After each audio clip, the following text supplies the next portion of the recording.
The Gauteng Health Department has indicated that families of the victims of yesterday's fire can visit the Diepkloof mortuary in Soweto, where they can identify their loved ones starting from today. Now, more than 70 people were burnt beyond recognition during a blaze that gutted an illegally occupied building.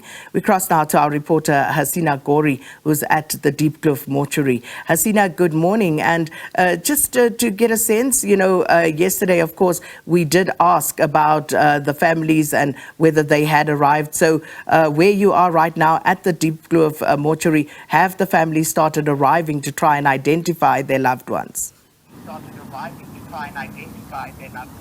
Good morning, Sakina. Yes, as you mentioned, we're here at the Diepkloof Forensic Pathology Services here in Soweto, where the bodies of those who were fatally wounded yesterday have been brought to. We're yet to see any families arriving just yet, but this service only opens at 8 a.m. as we've been told.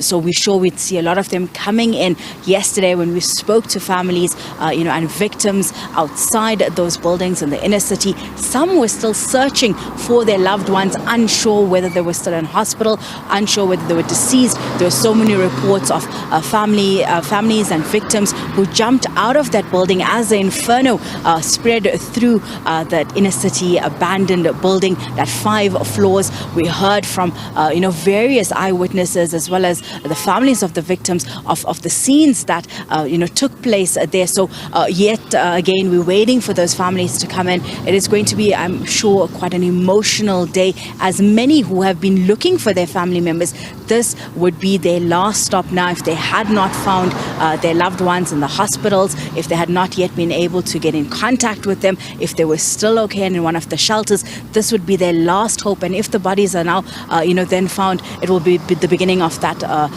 process of mourning and ensuring that their mortal remains are then laid to rest in a dignified manner. We're told that from the over 70 that have passed on yesterday, at least 40 were male, 20 female, but also 10 that were completely unidentified beyond recognition, as well as there were body parts that had been found, and it's going to be quite a arduous and an emotional process for the families to come through and to identify. They've been asked to bring through the original ID documents of the deceased family members if they're South African nationals. For those that may not be from the country, they're asking for them to bring their passports, their asylum seeker certificates, but all letter of origin of the person to ensure that they can identify these family members and those that have been deceased.